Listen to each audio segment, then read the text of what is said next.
पाकिस्तान भर के दूर दराज इलाकों में जाकर पुराने जमाने और देहातों का कल्चर दिखाने वाले ये हैं अब्दुल हमीद, जिनके YouTube चैनल स्टनिंग पाकिस्तान की हर वीडियो पर 20-20, 24-24 मिलियन व्यूज आते हैं और इनकम इतनी के हर महीने होंडा स्विफ्ट निकलवा सकते हैं। दरियाए सिंध के अंदर कश्तियों के ऊपर एक पूरा शहर आबाद है, वो पानी से बाहर नहीं आते। मैंने ना मौत को बिल्कुल करीब से देखा है। अब्दुल हमीद साहब, आपने अपना YouTube चैनल बनाया स्टनिंग पाकिस्तान के नाम से, जहां आप दूर दराज इलाकों में जाते हैं और पत्थर के ज़माने में रहने वाले लोगों की वीडियोस बना रहे होते हैं ताकि लोगों को कल्चर दिखाया जा सके कि वहां के लोगों का कल्चर कैसा है। और मिलियंस में views, 22 million, 24 million, 15 million, 18 million, 13 million, 20 million, ये आपके व्यूज़ आ रहे होते हैं। जी, मैं जानना चाहूँगा ये कब से कर रहे हैं, क्यों कर रहे हैं, आइडिया कैसे आया आपको? अब्दुल्ला भाई, ये ना असल में 2021 में मुझे आइडिया आया था। तो मुझे लगा कि हम आखिरी नस्ल हैं कि जो इस चीज़ का विटनेस हैं कि जो कल्चर हमारा जो है बेसिकली वो ख़त्म हो रहा है। तो मैं चाहता था कि इस कल्चर को कैमरे की आंख से ना महफूज किया जाए ताकि जो हमारी आने वाली नस्ल है वो इसको देखे कि हमारे जो आबा अजदाद थे वो कैसे ज़िंदगी गुजारते थे। तो फिर इसके ऊपर मैंने काम करना शुरू कर दिया और जो कल्चर ख़त्म हो रहा था उसको सेव करना शुरू कर दिया। बहुत दूर दराज के इलाकों में हम गए हैं और इन चीज़ों को इकट्ठा किया है, क्योंकि जो कौमें अपने माजी से जुड़ी होती हैं ना वो तरक्की करती हैं। फिर उसके बाद मैंने दूर दराज इलाकों का सफ़र शुरू किया, क्योंकि ऐसी वीडियोज़ में लेके आया कि जो अभी लोगों ने नहीं देखी थी, यानी कहीं अपलोड नहीं थी। तो चोलस्तान के बहुत ऐसे एरिए थे दूर दराज के जहाँ पे मैं गया। आप देखें कि आज भी वहाँ पर जो लोग हैं वो जैसे पत्थरों के ज़मानों में लोग रहते थे ना, वैसे वो अभी भी उधर रह रहे हैं। वो लोग बकरी के जो बाल होते हैं ना उनसे रस्सी बना के चारपाई का बान बनाते हैं, चटाइयाँ बनाते हैं। तो उसके बाद बारिश के पानी को वो पीने के लिए इस्तेमाल करते हैं, ऊँटों को इस्तेमाल करते हैं कुएं से पानी निकालने के लिए।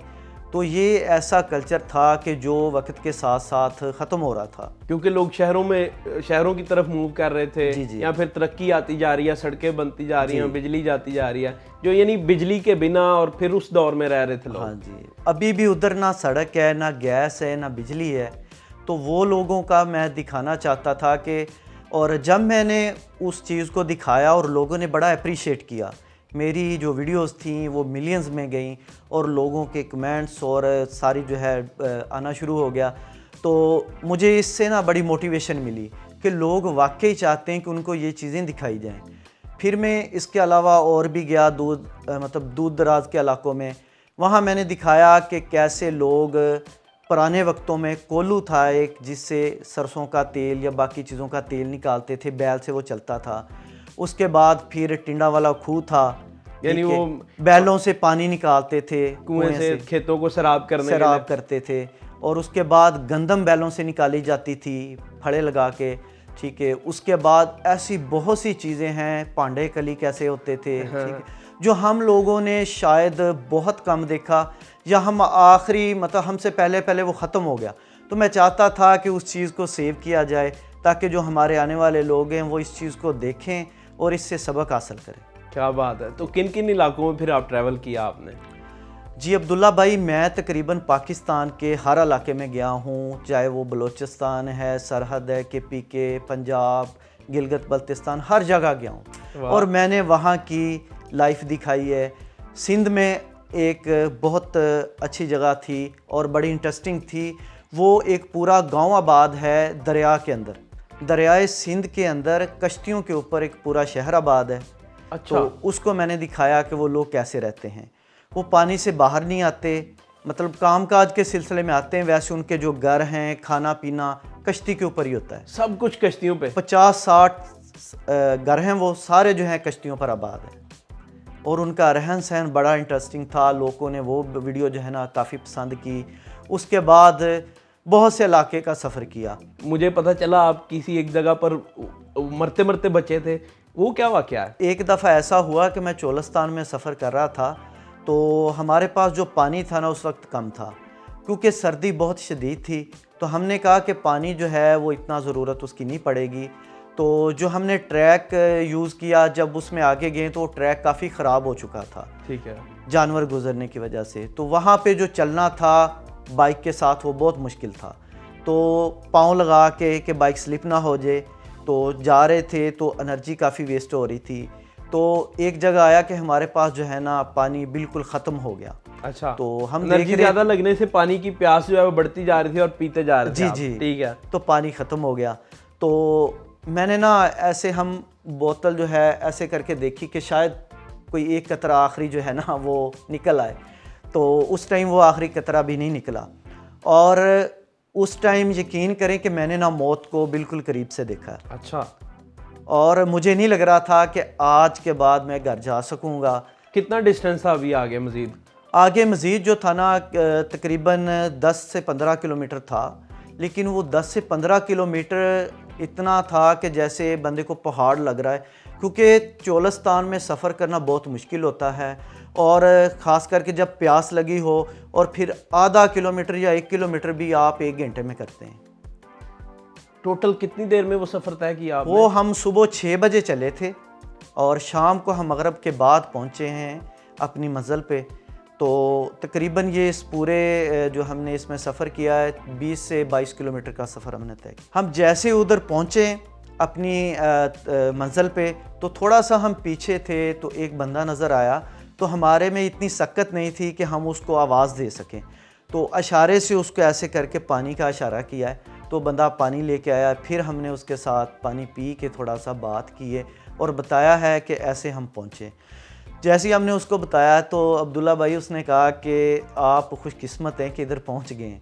तो कहता कुछ दिन पहले 2 बंदे जो है ना ऐसे इसी ट्रैक से सफ़र कर रहे आते थे, तो वो जो 2 बंदे हैं ना वो फोत हो गए रास्ते में पानी की कमी की वजह से। इतना मुश्किल ट्रैक था।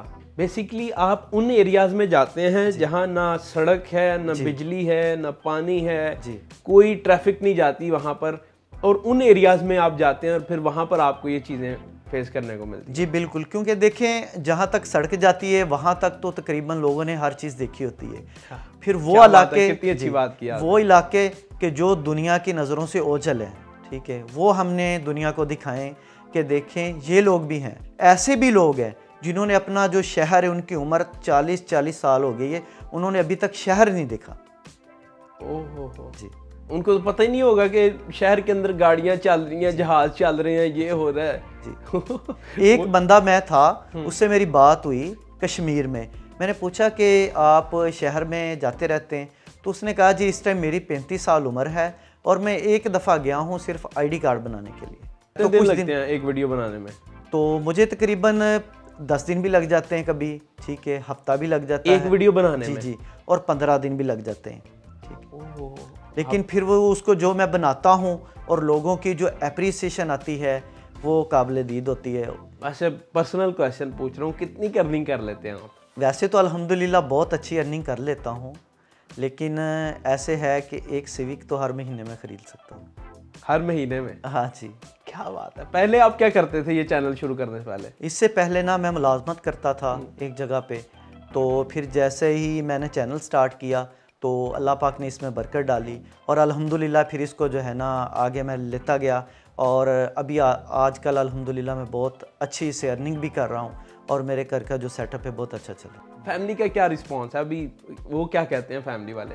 जी अब्दुल्ला भाई, मैं सही कहें तो इस जो मकाम पे हूँ ना वो अपने घर वालों की वजह से हूँ। जो मेरे वालिदैन हैं उन्होंने मुझे बहुत सपोर्ट किया है, जो मेरे बहन भाई हैं और बाकी घर वाले हैं, मेरी मिसेज़ हैं, तो उन्होंने मुझे बड़ा सपोर्ट किया इस बारे में। क्या बात है। आप चोलिस्तान भी जा रहे हैं, आप कश्मीर भी जा रहे हैं, फिर इतनी आप रिसर्च कर रहे हैं जैसे लगता है आप वहाँ के नेटिव हैं। जी, तो इसलिए आप किस शहर रहते हैं बेसिकली मैं हारूनाबाद से हूँ जो कि बहावल नगर की तहसील है।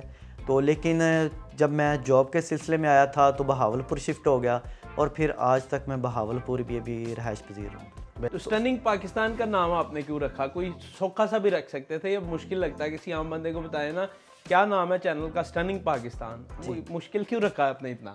एक तो ये था कि मैं चाहता था थोड़ा सा यूनिक हो जो पहले ऑलरेडी नहीं यूज़ हो रहा। दूसरा ये कि हमारा पाकिस्तान बहुत शानदार है, ठीक है। तो बस थोड़े से यहाँ पर तवज्जो देने की ज़रूरत है। जो यहाँ के अदारे हैं वो इसके ऊपर सोचें, जो गवर्नमेंट है इंशाल्लाह वो काम भी कर रही है। तो हम अच्छी उम्मीद के साथ इस पे चल रहे हैं कि पाकिस्तान इंशाल्लाह इसको मज़ीद अच्छा होगा। स्टनिंग पाकिस्तान, शानदार पाकिस्तान, शानदार पाकिस्तान, ताकि टूरिस्ट पाकिस्तान में आएँ और देख सकें। जी जी।